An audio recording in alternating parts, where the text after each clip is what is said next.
My name is Kelly Stewart. I serve as President and CEO of Collaborative Classroom. We're a nonprofit organization focused on elementary literacy and social emotional learning. I'm thrilled to have our panel here today. I'm joined by Mike Moriarty, member of the Massachusetts State Board. Also, Nancy Brynildson, State Literacy Co-Director here in California.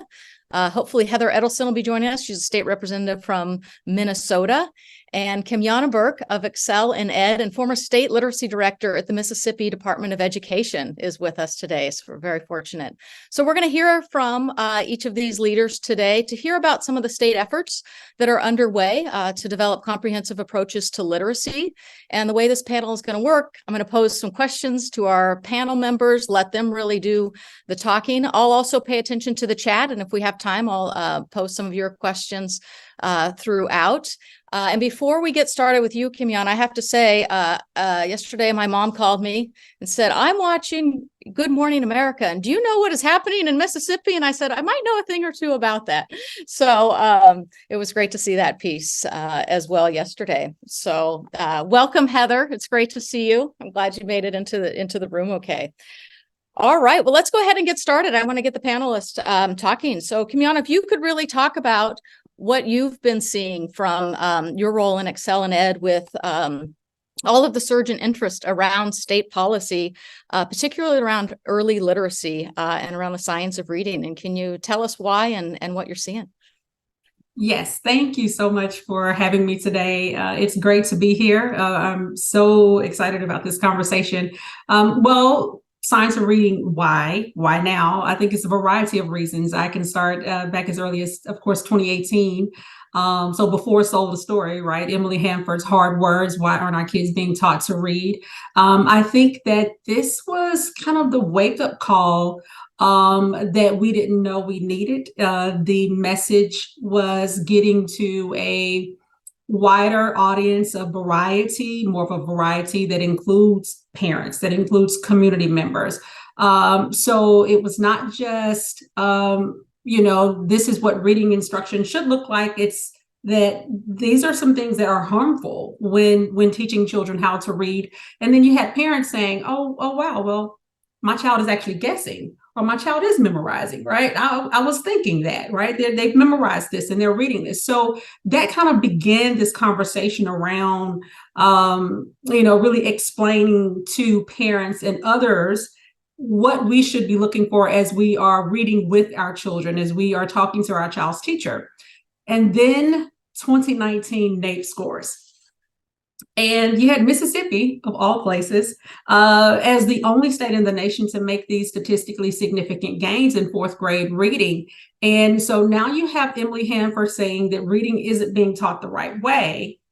And then you have these test scores that come out that really legitimizes that, right? To say, yeah, it hasn't been. But the truth is that we've known kind of for decades that as a country, we haven't really been doing well. But I think now that, again, we have this wider audience who's now connecting all of these dots to say there may be something to that. And then, now Mississippi is saying there is a right way to teach reading, right? And they're doing it.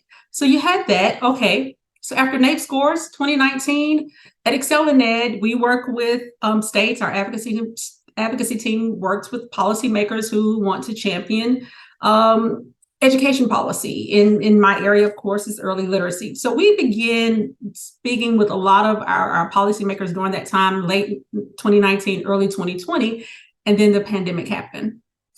So we know our children aren't being taught to read the right way. Our NAEP scores confirm that. And now there's this anticipation of this learning loss or this interrupted learning.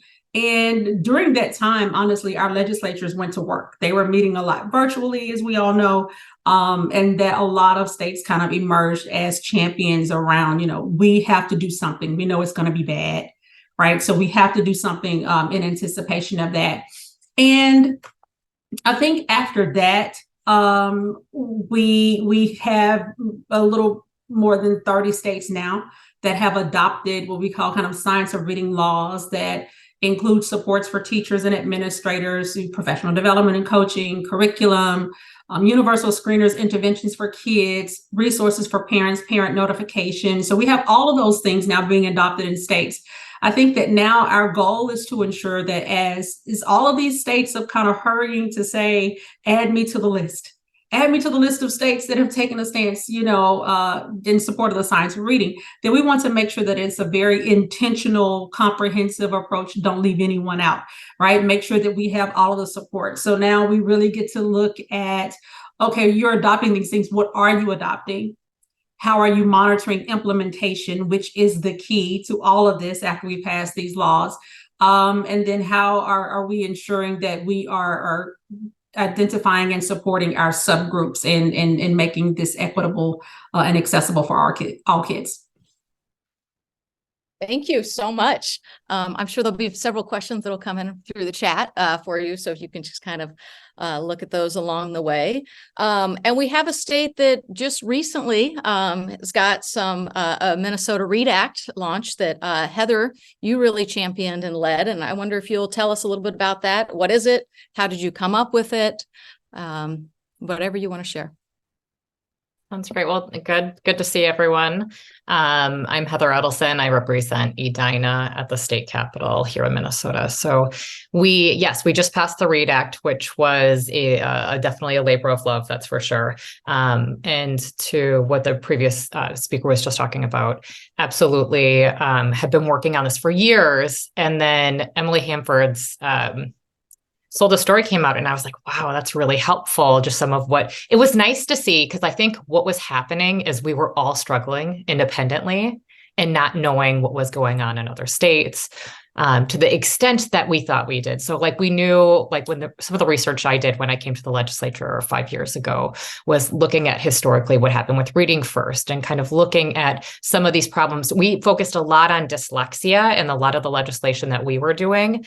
But this last session, we really expanded that because we know not all of these kids have dyslexia. We also knew there was a lot of inequity in whether or not your child could get screened. A screener was $2,000. So as somebody that grew up to a single mom, I represent a wealthy community now, but I grew up to a single mom. We didn't have any money. And I look at the interventions that I received and versus what you can get if you have money. And I thought, wow, we have some huge disparities just in terms of outcomes for people.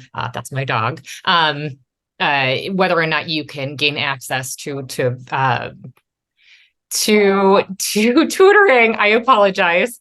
This is Zoom life when you work at home. But the READ Act really, it was expansive because we looked at what other states were doing, and that was really helpful. And so I had a team of like 30 interns looking at all the different pieces. But we did teacher training. We did universal screeners for 6 weeks of the year, last 6 weeks of the year. We did curriculum, looking at that because curriculum by itself, not super helpful, but curriculum, you want it to be supporting what the teachers already are teaching. And so if you're going to do teacher training, I do think we need to address also curriculum to some extent.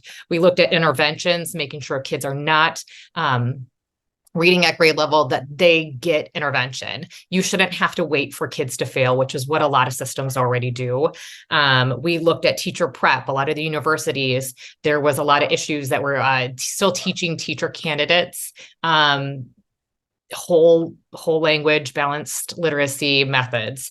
And so those are really a lot of what we did. It was pretty comprehensive, but we looked at all the states and that was really helpful. Thank you.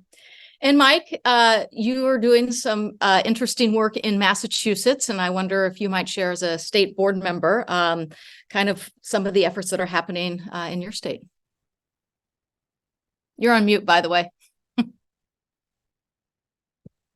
Not anymore. Thanks very much for having me. And very happy to talk about the journey here in Massachusetts. So this is from a state board member's perspective, and I think really from any policymaker's perspective, work that begins and ends with data, because you can't understand what's going on in broad theory. This is not about competing political narratives. At the end of the day, you're looking at a situation where Massachusetts consistently tests as the best state in the country for fourth grade reading, And yet more than half of our kids aren't reading at grade level. And in addition to that, you have a situation where our scores, unlike Mississippi's, have been flat. That if you're simply going to run with the status quo year after year, you can anticipate status quo results. This mattered a great deal to me personally. Before I joined the State Board of Education 8 years ago, I was a school board member in my hometown of Holyoke, Massachusetts, a small mill town that's got the perennially worst reading outcomes in the entire state. And I had to learn that from outside our district. Our administrators never shared that with us.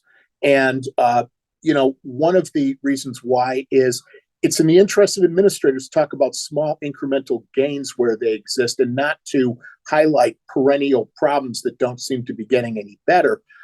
So I had to learn how to find data for myself, understand it very clearly, but also to understand that data is always where the questions begin, never where they end. I've been at this since about 2009. In 2012, long before Emily Hanford got involved in this, the Campaign for Grade Level Reading and the Annie Casey Foundation became a very trusted voice with a tremendous amount of information. They released a study called Early Warning about why the end of third grade matters that really makes the case, backed by research, about why that particular age range is an important turning point. So I tried to act on that as best I could, first locally and now on a statewide level. Our legislature has not been active in this area very much at all, but our state board has gotten in front of it. And that's a different story than most other states. Here, when we hired a new commissioner in 2017 and we had just updated our state curriculum frameworks, we wanted to find some actionable work to change the outcomes. And so we built a statewide literacy strategy. And it's a very highly respected one. And we've got some terribly smart people actively engaged in the work. And they're hitting all of the foundational elements: educator preparation, high quality instructional materials, trying to guide good choices in terms of professional development, good screening and assessment, and never forget parental notification. The fact that you have to cut the parents in on the data that's important to their households. So all of those things came into place. Where we find ourselves now, though, is every state to some extent is a local control state. Every place needs to do a great deal of this work locally at the school and district level. But Massachusetts is local control on steroids. We have relatively little authority to tell local school districts what to do in terms of hiring choices, professional development, the choice of curriculum materials. We just implemented a screener this year, and it was a 9-month process, a tiny facet of the full range of work that needs to be done. And so, having seen that happen, we now do have a pending comprehensive early literacy bill. We got some guidance from Excel and Ed. And I will tell you this, if you're going to do any kind of policy work, nobody gets anything worthwhile done by themselves. You have to build a team. You have to find smart, trustworthy voices to work with. That's what we've done. And in our case, we're not trying to use legislative force to get our State Department to start doing the work, but rather we're trying to use legislation to catalyze the good work our state's already doing. So it's a slightly different story, but I would say where we hope to see better outcomes, it's going to be about a well-articulated plan adopted and addressed at the local level universally, whether that's by persuasion or compulsion, I almost don't care. And finally, that you have to implement it with great fidelity and without hesitation to upset some of the forces of the status quo. Thank you so much. So we'll go to Nancy because it's a good segue when we talked earlier in the week around local control, and we're here in California. So Nancy, I wonder if you might speak to what's happening in California with our literacy work. Oh, you're on mute also. Thank you. I'm glad to be here with these notable co-presenters. California is very busy with literacy. I'm one of 2 literacy directors recently appointed by Superintendent Tony Thurmond, and that was a very visible way that he communicated his priority for literacy, in addition to the literacy campaign that he began over a year ago plus.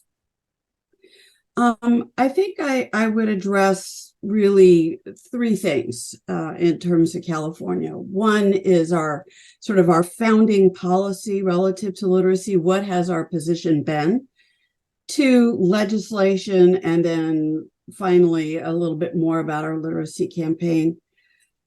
California adopted a framework, the English Language Arts English Language Development Framework, and that's significant because in California, as you've probably heard, about 60% of our children 0 to age 5 are in homes with primary languages other than English.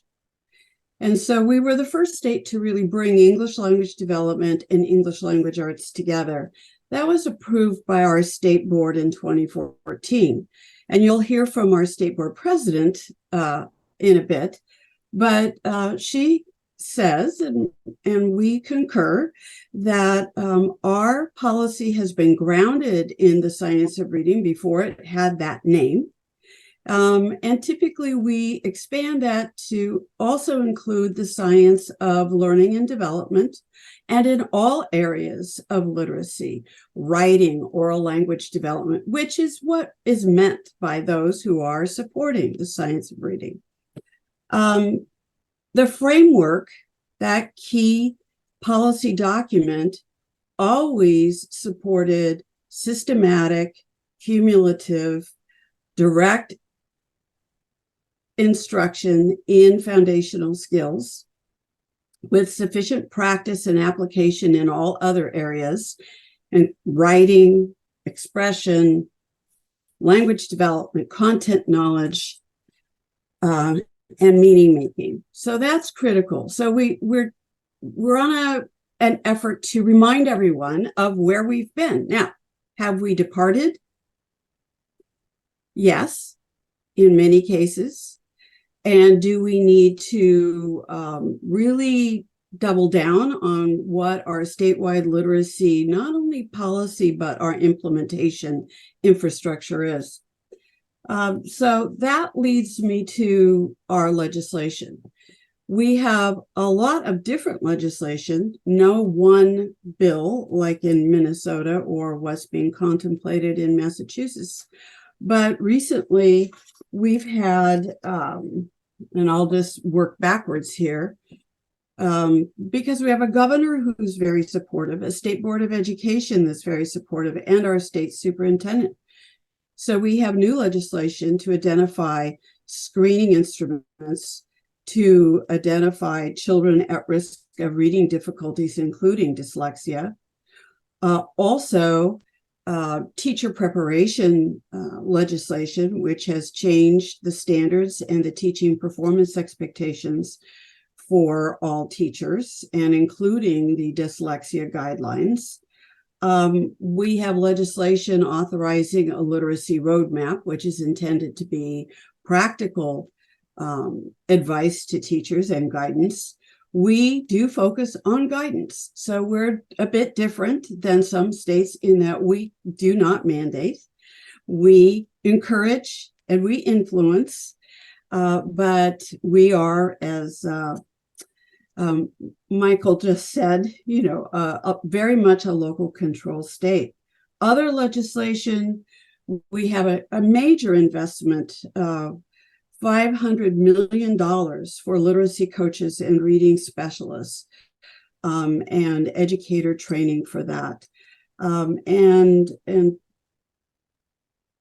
the other piece I will mention is all the grant programs that we have had since the pandemic. We as co-directors are working to recenter our framework as our guiding policy. We're doing webinars on that to really focus on the use of data in making decisions about what literacy should be, focusing on that infrastructure and the systems in place, prioritizing multi-tier systems of support, best first teaching, etc.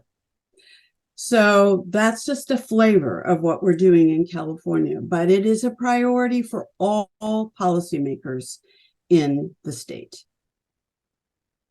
Thank you.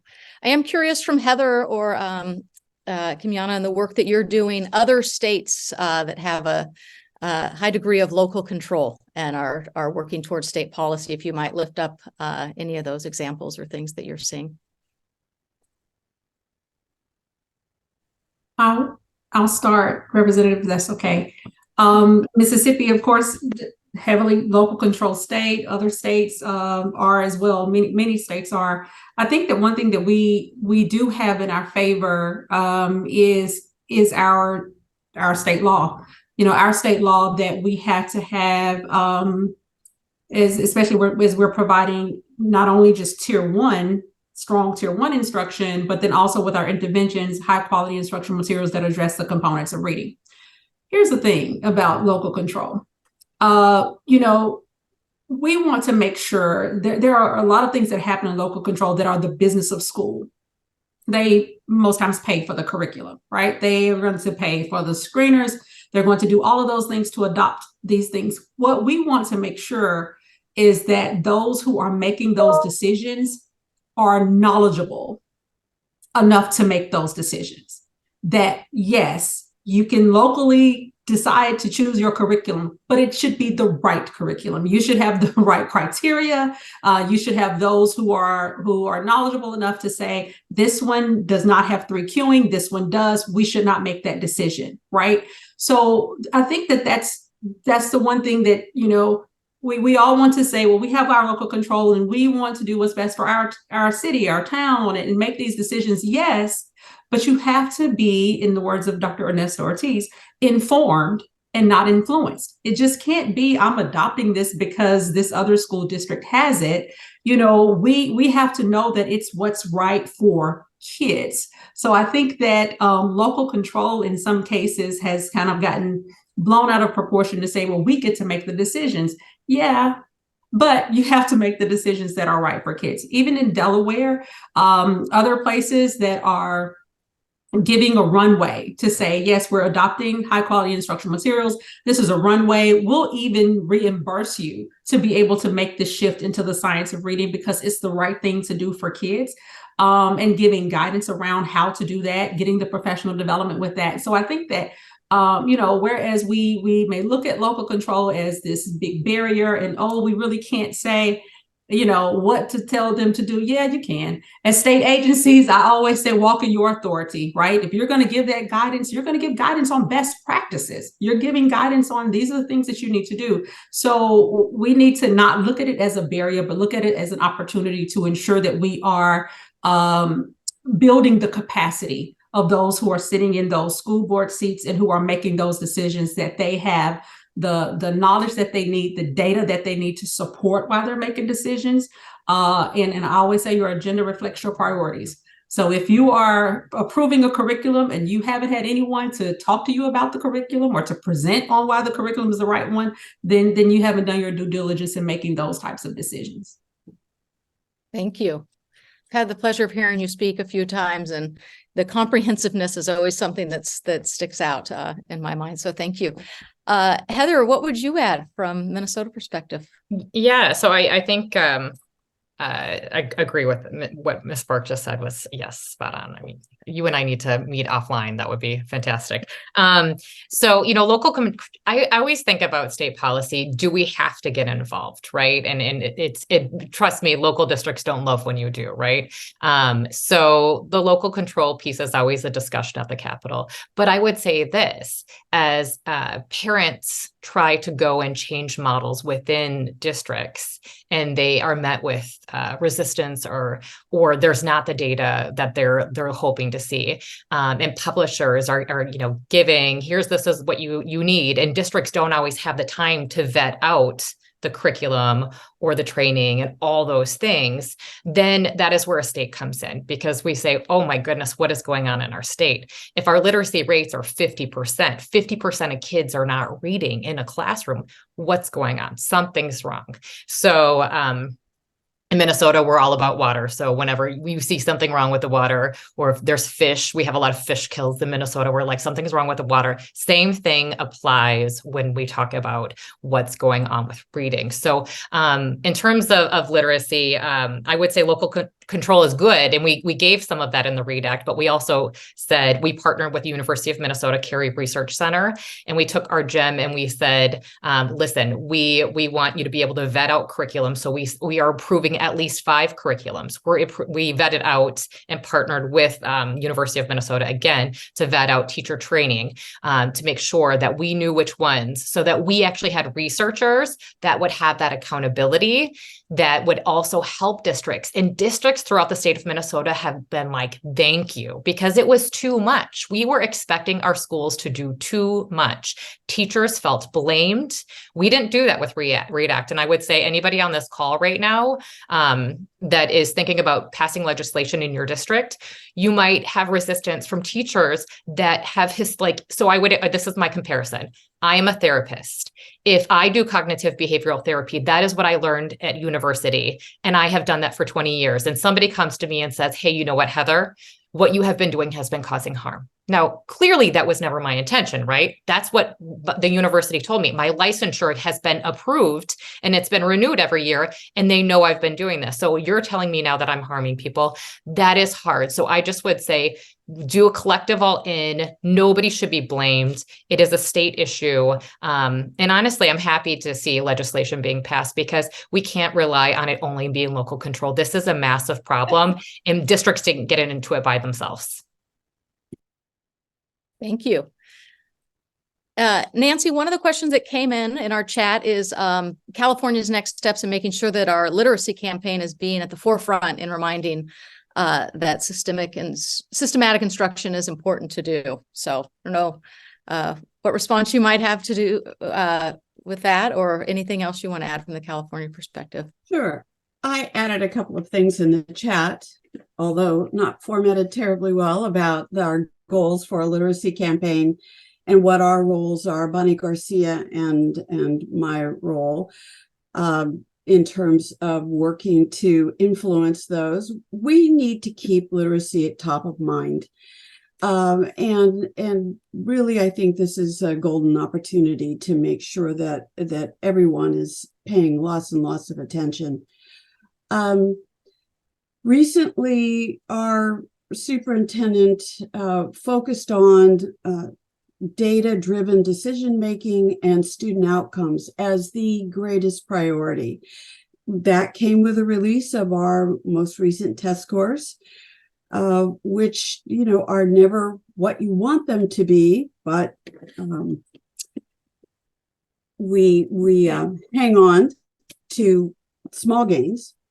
And within that campaign for focusing on student outcomes, making that the priority for what we're doing in all our grant work, he also has been emphasizing the support for professional learning. So one of the questions I saw was, can California do what Mississippi is doing? We're doing a number of the things that Mississippi is doing.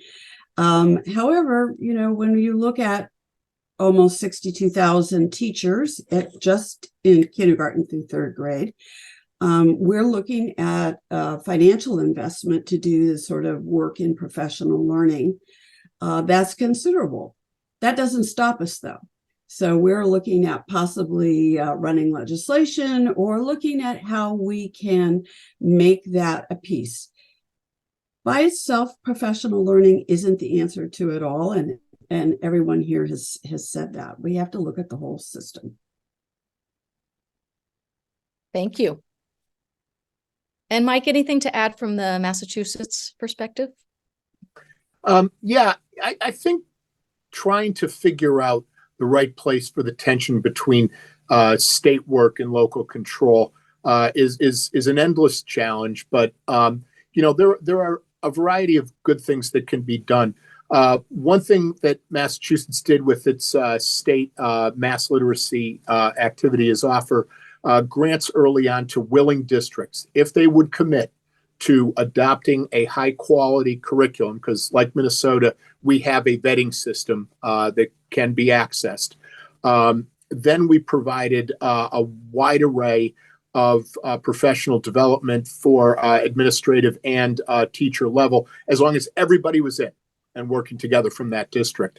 And the districts that adopted that are now much stronger advocates for the kind of work that we're doing. I think that's a great example of a place where we were less of a regulatory or compliance organization and much more of a technical assistance and informational place. And I think there are ways where state agency needs to be both. There are sometimes you just have to make sure things are being done the right way. But persuasion and having the hearts and minds is, always going to lead to better outcomes. I think another place is just trying to understand the audacity of what we're trying to accomplish. Hopefully many people on this call are familiar with Scarborough's reading rope, which in many ways is my favorite graphic to try to describe what we want to accomplish. In another way, is not a very good graphic, and I'll find a copy and I'll pop it on the chat after. It's not good because there's so much information in it, but there is so much information because that's the point. All those different strands that teachers have to understand well enough to discern how to pass on decoding and comprehension information to young children in an effective way. That's a huge ask for, in Massachusetts, 34,000 practitioners who've not been given a solid background in this work. That's the situation that we need to change. Local districts aren't educational prep providers. Local districts often pay for professional development. They don't often provide it themselves. And even understanding the difference between a curriculum framework, curricula, and lesson planning, they're very different things. I actually think it's unfair to teachers to expect them to have to develop whole curricula. They're busy enough with the lesson planning and the lesson delivery and the assessment and everything else. So, a solid curricula should come from some place where it is most used to teachers. Leaving that on their own plate, to me, is a deeply unfair way to go. And that's a great place for a state agency to step up. And in fact, Massachusetts adopted an open source curricula from Tennessee that that we think can have some good effect, as long as some local district director doesn't decide to just print it out and drop it on the edge of somebody's desk. You don't back it up with the right training and professional development, you're asking for the best of curricula to fail. And how tempting when it's free and you can just print it out. So we have to get that kind of communication out there. Many moving parts, a lot of work. I feel like our department's actually doing a very good job of thinking about it in those ways. Thank you. One quick question I want to make sure we get in is there's been a lot of focus across the country on kindergarten through third grade, but what about those upper elementary, middle school students, high school students? How are your states thinking about it? So any of you can pick that one up. Go ahead, Heather. Yeah, I think that's a great question. And that's something that we definitely looked at, because a lot of, to the point that you're making here, is a lot of kids in 10th grade will just be, you just see immediately that they need help. So what we looked at is, again, so if you have a child that is, we have K through 3, all of the teachers are being screened, and we invested about 90 million, and it's not going to be enough for our state, which is nowhere near as big as California. I mean, oh my goodness, that would be quite an extraordinary budget. But what we have is K through 3, the screeners that will be automatic for all students. But if you're not reading at grade level after third grade, so from 4th to 12th, you will still get a screener at the beginning of the year, end of the year, and then be provided interventions. So again, not waiting for that 504 or IEP, you'll be provided interventions with that. And so that was something how we really tried to address that to make sure interventions were happening. And then just for the question in the chat. We partnered with our teacher unions in Minnesota, and there were some concerns because, again, kind of what I said as a therapist, there were nobody wanted to be blamed. And so I just think that it's to what Michael was also saying is it's a lot of different things that have to go into it. So I do think people should go slow when they're passing legislation, because you don't want to pass something just to check a box. You want to make sure that it's really all encompassing, and ours took months and lots and lots and lots of people. I mean, almost a year. So Thank you. And I want to respond to that too. Recently, Virginia expanded its K-3 Virginia Literacy Act. They just passed it last year, and this year Delegate Corner was like, we're going to keep moving, especially because we know that there were so many kids during COVID who did not get the support that they needed, and they were passed to the next grade. So they have expanded theirs to 4th through 8th. At ExcelinEd, we've developed a model policy for adolescent literacy. We'll be talking about it at our national summit. But I think that it's important to note that as students progress in the upper grades and in middle school, we also have to make sure that we are supporting teachers. I'm a former secondary teacher as well. I had the students that were sitting in my classroom in 9th grade who were struggling readers, and you wonder, right, how did you get here? When you get to that stage, there are teachers who are considered content area experts. I was an English teacher, right? Teaching English is not the same as teaching a child how to read. So we have to make sure that our teachers are equipped with the knowledge and skills that they need to address those students who are now sitting in their classrooms and who need more support. So the same support that we do in K-3, coaching for teachers, screening for students, monitoring those students, making sure that we're keeping the parents engaged. Those are things that we can scale up. And I think that it's time, right, that we can scale up. The kids don't just drop off after 3rd grade and then they're going to be fine. That we have to begin to scale up to make sure that teachers are prepared to receive students who are either doing well and need more enrichment, or who are struggling and need more support. So that's Thank a great you. next step. Yeah. Absolutely. One of the requests is for the Mississippi Secondary Literacy Initiative. If you don't mind putting in the chat, or you can send it to Todd or myself, and we'll make sure we send that out. All right, I'll put it in chat. Wonderful.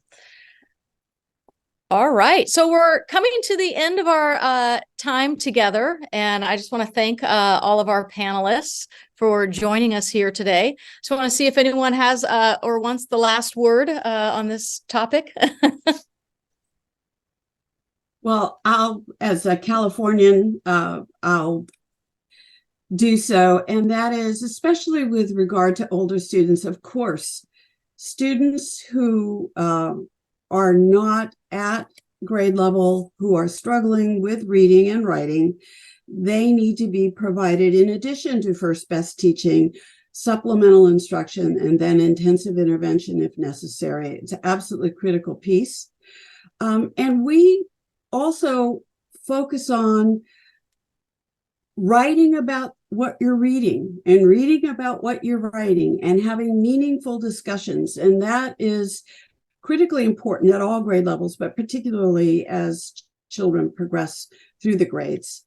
And volume of reading and writing. We've got to get our kids reading more. We've got to get them writing more. We need them to be discussing important critical topics and writing about and thinking about them. So that's our big goal. All right. Well, thank you. And thank you to each of you for being on our panel today. I think we could have gone on for a couple hours, but if you have resources that you want us to get to the participants, we'll certainly send those out. And thank you to all of our participants, especially those of you active in the chat. And we're going to go ahead and close this session for today. So thank you. You're welcome. Thanks very much for having us. Thank you.